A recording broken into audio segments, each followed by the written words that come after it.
Praise lord, హల్లెలూయా. దేవుని నామానికి స్తోత్రాలు. మీ అందరికీ నా వందనాలు తెలియజేస్తున్నాను. ఈ దినం కొరకు దేవుడు సిద్ధపరిచినటువంటి మాటలు.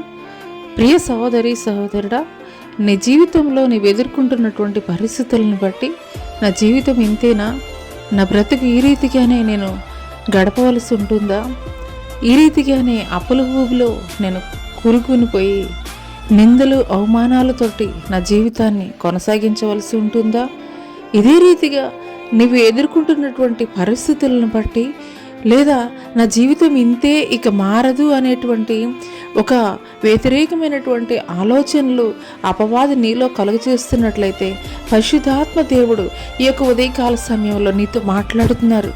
ఆనాడు ఐగుప్తు ప్రజలు వారు ఐగుప్తులో తిన్నటువంటి ఆ యొక్క ఆహారాన్ని గూర్చి వారు మాట్లాడుకుంటూ మాకు దొరకడం లేదు ఈ యొక్క అరణ్య మార్గంలో అని వారు అడిగినప్పుడు, మరి మోషే అయితే కనుక దేవుణ్ణి ప్రార్థించాడు. అయ్యా, వారి కొరకు మాంసం అడుగుతున్నారయ్యా, మాంసం భుజించాలని వారు అడుగుతున్నారయ్యా అని చెప్పినప్పుడు, మరి దేవుని ఎదుట ఆయన ప్రార్థించినప్పుడు మరలా దేవునికే చెప్తున్నాడు మోషే, అయ్యా, నేను ఆకాశ పక్షులన్నిటినీ కూడాను వలవేసి పట్టుకుంటాను, అవి కొన్ని దినముల వరకు సరిపోతాయి.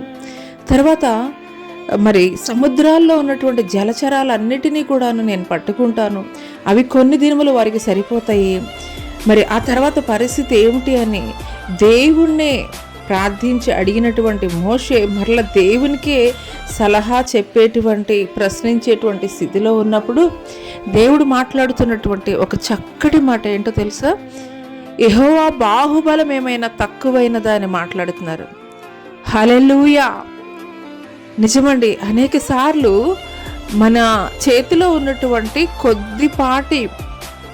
కొద్దిపాటి ధనాన్ని బట్టో, లేదంటే మనం కలిగి ఉన్నటువంటి జ్ఞానాన్ని బట్టో, చుట్టూ చూస్తున్నటువంటి పరిస్థితులను బట్టో మనం అనుకుంటూ ఉంటాం, నా పరిస్థితి ఇంతే, నా జీవితం అంతా ఇదే రీతిగా నేను గడపవలసి ఉంటుంది, ఇదే రీతిగా నా జీవితం ఎప్పటికీ లేవనెత్తబడదు, ఇదే రీతిగా ఒక నెగిటివ్ మైండ్ తోటి మనం ఆలోచిస్తూ ఉంటాం.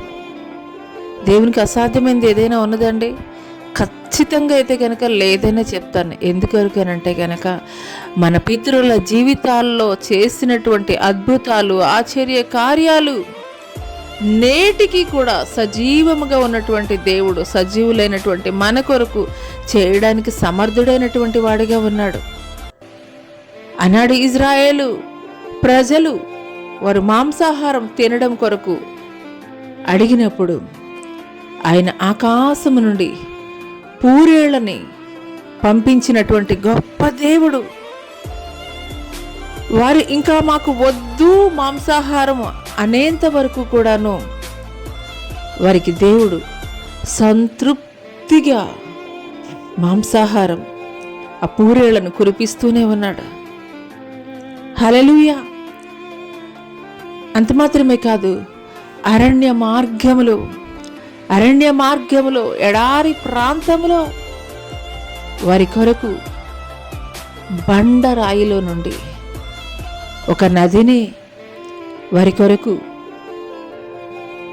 ఉంచినటువంటి గొప్ప దేవుడు. హల్లెలూయా. ప్రస్తుతం నువ్వు చూస్తున్నటువంటి పరిస్థితులు, నీ యొక్క ఆలోచన, నీ దగ్గర ఉన్నటువంటి కొద్దిపాటి ధనాన్ని బట్టి నేనేమి చేయలేనని నీవు అనుకోవచ్చు. కానీ ఈ యొక్క ఉదయకాల సమయంలో పరిశుద్ధాత్మ దేవుడు నీతో సూటిగా స్పష్టంగా మాట్లాడుతున్నాడు. ఆయన ఏదైనా చేయడానికి సమర్థుడు. నీవు అనుకుంటున్నటువంటి ప్రతి ఆలోచనని కూడాను మార్చివేయగలిగినటువంటి సమర్థుడు. ఇప్పటి వరకు కూడా నీ జీవిత కథ ఒక రకంగా ఉండవచ్చు, కానీ నువ్వెప్పుడైతే నీ యొక్క జ్ఞానాన్ని బట్టి నువ్వు ఆధారపడకుండా కంప్లీట్గా దేవా నువ్వు ఏం చేస్తావో తెలీదు, నా జీవితంలో ఒక కార్యం జరిగించేయా అన్నప్పుడు నీ కథ మొత్తం మార్చగలిగినటువంటి శక్తిమంతుడైనటువంటి దేవుడు. హల్లెలూయా. హల్లెలూయా. అరణ్య మార్గములో ఆకాశము నుండి పూరేళ్లను కురిపించిన దేవుడు, అరణ్య మార్గములో దేవదూతలు తినేటువంటి ఆహారాన్ని కురిపించినటువంటి దేవుడు, అరణ్య మార్గములో వారి కొరకు గొప్ప నదులనే ప్రవహింపజేసినటువంటి దేవుడు, నీ జీవితంలో ఆయన కార్యం జరిగించలేడా? ఎందుకు అపనమ్మకంతో, అవిశ్వాసముతోటి నేను నీవే నిందించుకుంటూ కృంగిపోతున్నావు?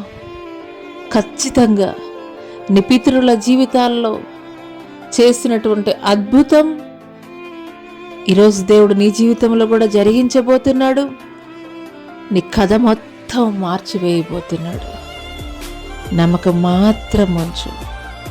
దేవుడు జరిగించేటువంటి కార్యాల కొరకు ఎదురుచూడు.